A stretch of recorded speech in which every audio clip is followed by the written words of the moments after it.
In the dense, rocky urban centers of central India, land surface temperatures during the peak of summer are routinely hitting 45 to 48 degrees Celsius. Further east, topography creates a different kind of thermal trap. For cities built into valleys and surrounded by hills, trapped humidity means a baseline temperature of 33 degrees carries the suffocating weight of 43 degrees. Navigating these environments during peak daylight hours pushes the human body to its absolute thermal limit. Without access to shade or air conditioning, core temperatures rise, and heat exhaustion becomes an immediate physical threat. The burden of these rising temperatures falls entirely on those who cannot retreat indoors. Daily laborers and commuters are forced to absorb the full, unfiltered impact of the midday sun. For the millions of informal workers and gig economy drivers navigating the asphalt, the heat island effect has escalated from a seasonal discomfort into an acute occupational hazard. This rising toll prompted a high-level government summit, bringing together municipal leaders to present localized heat action plans aimed at protecting their most exposed citizens. But reviewing the proposed interventions raises an uncomfortable question. We have to ask whether these municipalities are actually treating the underlying ecological collapse or simply applying localized first aid to a systemic failure. The crisis begins with the built environment itself. As cities expand, they lay down vast tracts of concrete and asphalt, materials that act as immense thermal batteries, absorbing solar radiation throughout the day and radiating it back out at night. Municipalities are mandating the construction of multi-lane bypass highways and sprawling transit hubs. To build massive corridors, cities actively demolish the existing tree canopies that once provided natural shade. When a dense urban grid replaces natural vegetation, the cooling effect of soil moisture and leaves disappears, causing local land surface temperatures to spike dramatically. This creates an inescapable paradox. In the rush to modernize, cities are aggressively engineering the exact thermal traps they are now desperately spending millions of rupees to mitigate. During the summit, Guwahati's officials detailed their strategy to counter the massive loss of green cover resulting from their new highway extensions. Their primary mitigation tactic involves funding the installation of vertical gardens, pinning small patches of greenery underneath 20 concrete flyovers. This relies on artificial nature. It provides a visual, aesthetic upgrade, but entirely fails to replicate the macro-environmental cooling power of the demolished forests it is meant to replace. Other cities presented similar technical workarounds. Gwalior piloted DIY water misting towers and hung traditional vetiver curtains across bus shelters, a cooling measure that physically obstructed the view of incoming traffic for waiting passengers. These localized engineering feats provide momentary relief for whoever happens to be standing directly underneath them. They operate as environmental life support, doing little to cool the surrounding urban area at scale. The limitations of these plans created visible friction during the summit, particularly when examining municipalities like Nashik, which had outsourced its urban heat strategy entirely. This map shows the outcome of that outsourcing. An external NGO presented a highly produced GIS model, highlighting industrial and slum zones with intense heat signatures. While technically precise, identifying a red zone on a satellite image does not lower the temperature on the street. Macro-level data analysis struggles to translate into actionable relief for the citizens actually bearing the heat. This disconnect prompted the summit's chairperson to interrupt the presentations, stepping in to demand immediate accountability from the municipal leaders. Her mandate was clear. While digital mapping projects and long-term shaded footpath proposals look impressive on paper, they offer zero protection to a daily wage laborer standing in the morning sun today. She contrasted the expensive mapping models with a brutally efficient tactic from Bangalore, rapidly painting municipal roofs with cheap, reflective white coating.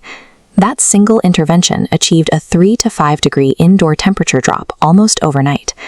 When bureaucratic planning prioritizes distant data collection over immediate intervention, the delay is ultimately paid for by those who cannot escape the heat. Amid the localized quick fixes, the summit did feature a few systemic ecological interventions aimed at the core mechanics of the heat island effect. Bangalore outlined a massive 50 crore financial commitment to desalt and rejuvenate 34 dead or dying lakes across its northern territory, actively working to restore the city's natural water storage. Guwahati is executing a parallel strategy, securing dozens of acres of municipal land to establish large-scale sponge parks. These areas are designed to act as massive natural heat and moisture sinks within the dense urban core. Rebuilding a city's natural cooling sinks is an agonizingly slow and resource-heavy process, yet it remains the only methodology that treats the ecological disease rather than just masking the symptoms. This brings us back to the core question of the summit. Are these municipal plans actively solving the urban heat crisis, or are they simply buying us time? As long as cities rely on misting towers and reflective paint, while continuing to pave over their surrounding ecosystems, they are doing nothing more than postponing the inevitable. Survival requires an absolute shift in how we build. Urban planners must stop viewing the natural world as an obstacle that needs to be cleared and paved over for the sake of development. We cannot out-engineer rising global temperatures with concrete and air conditioning. We will only survive the coming decades if we finally recognize nature itself as our single most critical piece of urban infrastructure. The sweltering heat suffocating our cities is an artificial creation, baked directly into the pavement beneath our feet. As natural landscapes are replaced with concrete, steel, and asphalt, we create urban heat islands. These dense, impermeable materials absorb solar radiation throughout the day and re-emit that energy as heat through the night, keeping local temperatures elevated. This trapped energy is a physical threat to the informal and outdoor workforce. For those who build and maintain these cities, finding even a brief moment of refuge from the thermal stress is a daily requirement for survival. The environmental strain quickly overwhelms municipal infrastructure. Securing basic hydration turns into a logistical struggle as communities compete for limited emergency water supplies from tankers. This chart highlights the relationship between daily maximum temperatures and mortality in Ahmedabad. As ambient temperatures cross specific thermal thresholds, there is a sharp and measurable spike in the daily death toll. Modern urban centers currently function as thermal traps. Millions of people are caught in a cycle of enduring a predictable, recurring environmental hazard. The government's primary policy response to this hazard is the implementation of heat action plans, or HAPs. This map shows the national rollout of heat action plans across India. Guided by disaster management, these plans establish early warning systems, color-coded temperature alerts, and coordinate medical responses. However, they lack any mandate for environmental mitigation or restoring urban water bodies for permanent cooling. These strategies treat extreme heat as an unavoidable disaster.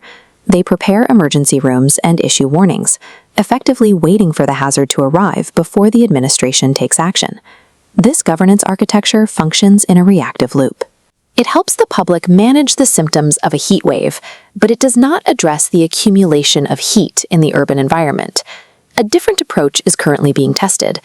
By moving from bureaucratic policy to applied ecology, the Vaidic Srijan team implemented a specific nature-based intervention in Loni Ghaziabad. This was the initial baseline state of the 3.5-acre Pavi Sadakpur project. It was a severely polluted water body that acted as a liability to the neighborhood, spraying contamination through the surrounding vicinity. While standard municipal cleaning focuses on the physical removal of waste, an ecological approach aims to heal the water body. This means reinstating the ecosystem services that allow the pond to support its local climate. In a healed water body, root systems filter toxins.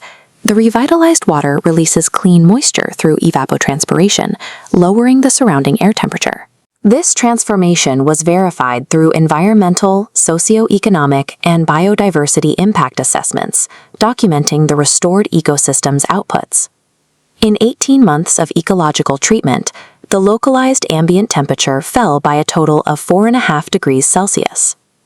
The lower temperature was part of a larger set of co-benefits. The healed pond began absorbing rainfall to prevent local flooding, while native biodiversity rapidly returned to the area. The results at Pavi Sadakpur demonstrate that urban heat is an addressable ecological deficit, a condition that can be reversed through ecological restoration. If a 3.5-acre pond can thermally regulate a neighborhood, the next step is applying this biological formula to an entire megacity.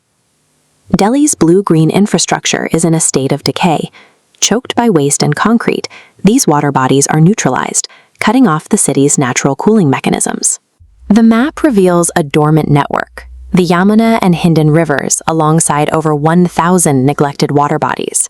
Cooling relies on network density. Restoring 6.58 sites per square kilometer provides enough surface area to lower ambient temperatures by up to 8 degrees. A healthy aquatic ecosystem also acts as a particulate sink. Scaling this restoration would pull contaminants from the air, directly addressing Delhi's air pollution. This undertaking is financially viable through green revenue. Every restored water body is a sink for carbon and greenhouse gases, allowing the administration to generate environmental, water, and biodiversity credits. India possesses over 72,000 urban and peri-urban water bodies, a pre-existing ecological network that can be activated for large-scale heat mitigation. By healing these ecosystems, we can reduce the energy demanded by artificial cooling and transition our cities into resilient, living environments. Urban resilience relies on partnering with nature to mitigate heat at the source, moving beyond the current focus on disaster preparedness.